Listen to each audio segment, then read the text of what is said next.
Okay, so we just mentioned that there was this vigorous debate in Congress as to whether the Philippines should have been annexed by the United States as an official colony, obviously an overseas colony. So this is the first in American history, as we acknowledged earlier. It marked the beginning of America's uh, entry into this global order as a colonial power, right?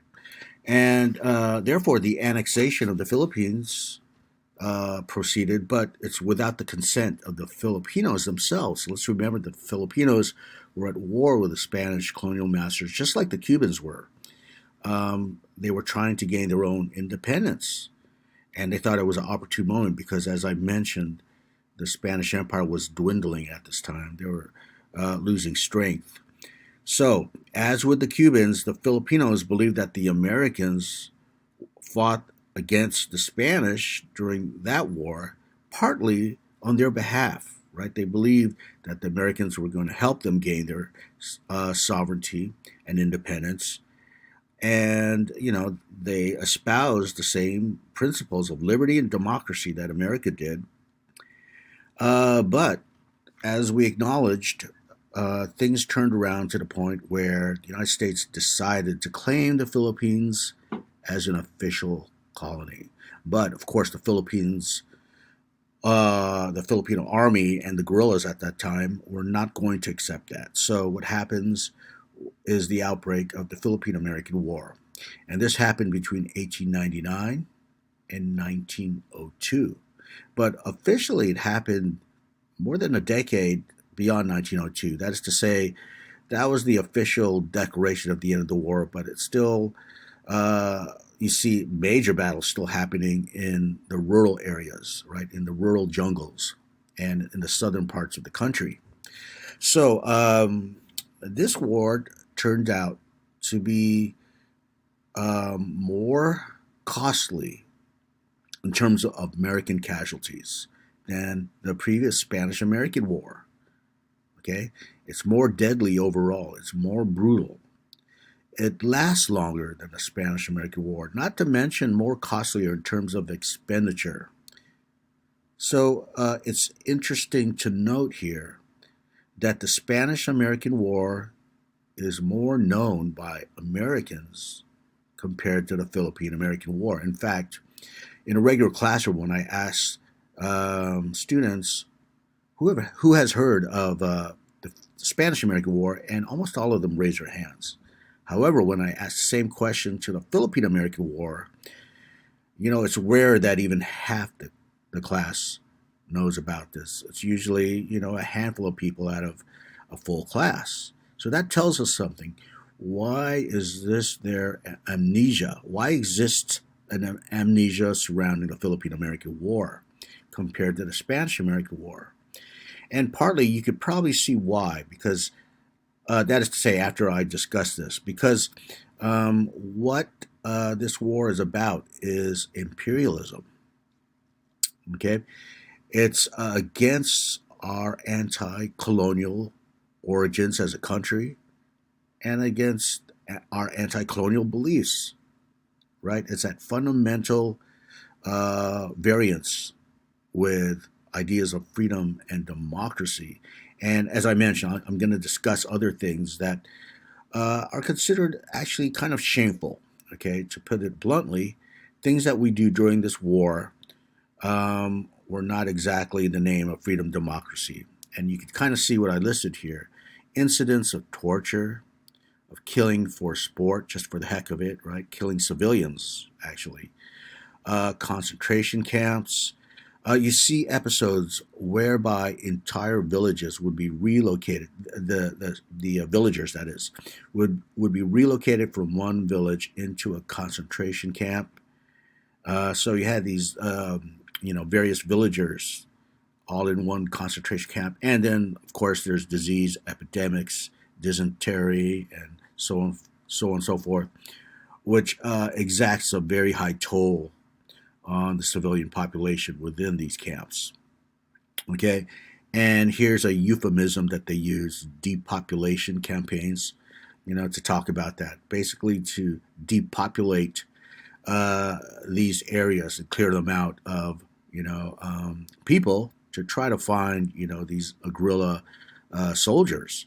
Okay, so because of these various tactics that were connected to American atrocities, perhaps this is a big reason why historians have tended to relegate this war as a sort of minor incident, not even worthy of discussion, right? In fact, in older textbooks, this war was called an insurrection. Okay, it was called the Philippine insurrection. When an insurrection tends to suggest it's more of a minor thing, just a sort of this rebellion against this band of people. But that's not what happens here. As I mentioned, it's actually very deadly, especially when it comes to Filipino lives, as I will discuss shortly. Now, here's some illustrations here. This guy here in this propaganda cartoon, he is Emilio Aguinaldo. Okay, and he was the general in charge of the Philippine government as well as the army during the Spanish War, again, Philippines against Spain, but also after that, the Philippine-American War. Now, you notice here that Aguinaldo is, first and foremost trying to establish an independent and sovereign nation called the Philippines. But the United States is preventing that from happening, but he's still called a dictator. Okay, so you can see how, rhetoric and propaganda is being used here to depict someone like Aguinaldo as against freedom and democracy, thereby justifying and rationalizing the U.S. war effort in the Pacific. Here are bodies lined up in ditches after these battles that are happening. Here is a famous incident whereby this general, his name was Jacob Howland Smith, and what he did is order the killing of males over 10. Why did this happen? Well, there was an incident of a massacre in a place called Balangiga. And in that encampment of American soldiers, in the darkness of night, some Filipino guerrillas came there and basically massacred some American troops in their sleep. So as a form of retaliation, you see General Smith ordering, to kind of paraphrase them, to turn this area into a wilderness, like a blazing wilderness, right? To set it on fire.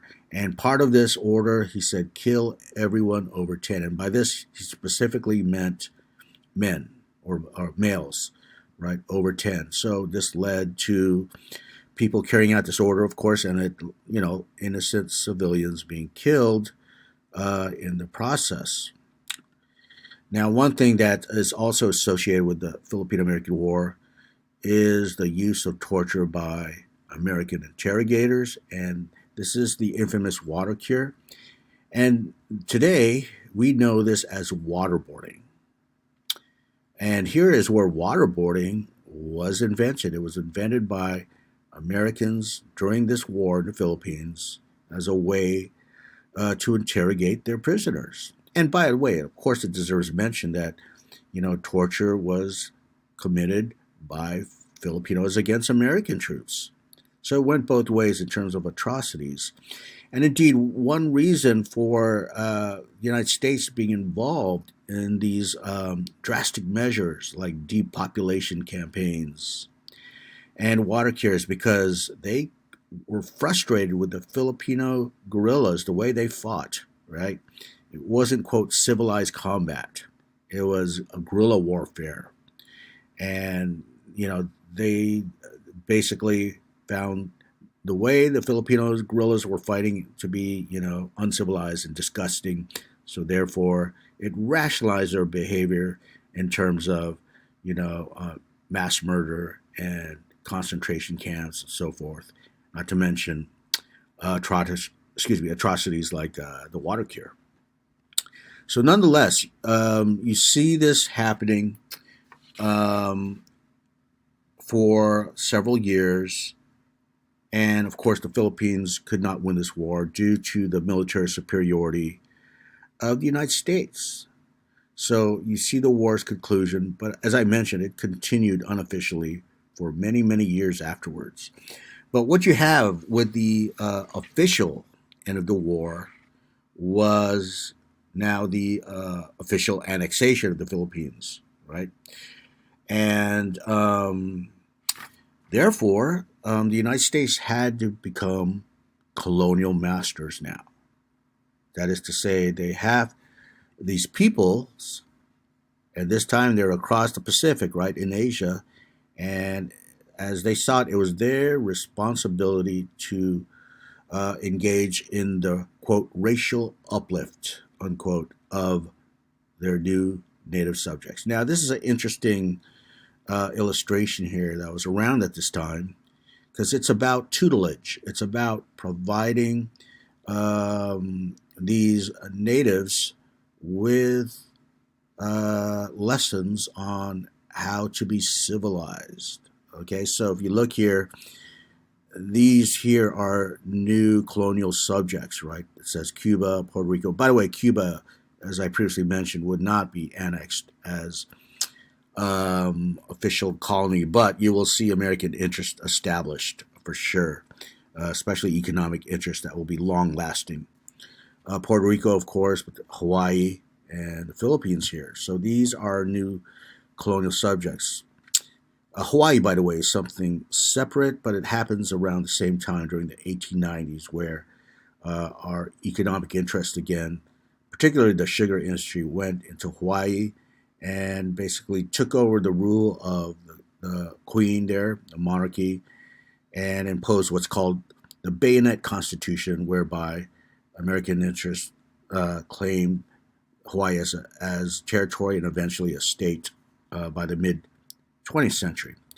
Okay, but nonetheless, these are our new overseas um, colonial subjects. And the idea here is to provide them with the gift of civilization. Right now, in the Philippines, the official procedure would be called benevolent assimilation. Okay, this is very specific, by the way, to the Philippines, not so much with Puerto Rico and so forth, but this is President McKinley's description of our colonial rule.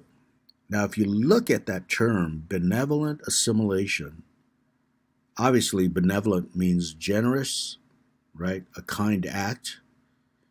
And assimilation is exactly that, to assimilate them. So, how we see our colonial rule in the Philippines specifically is as a form of benevolent tutelage.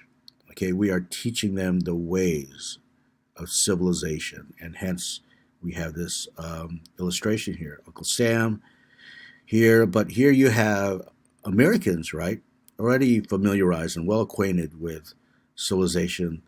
The people here are uninitiated.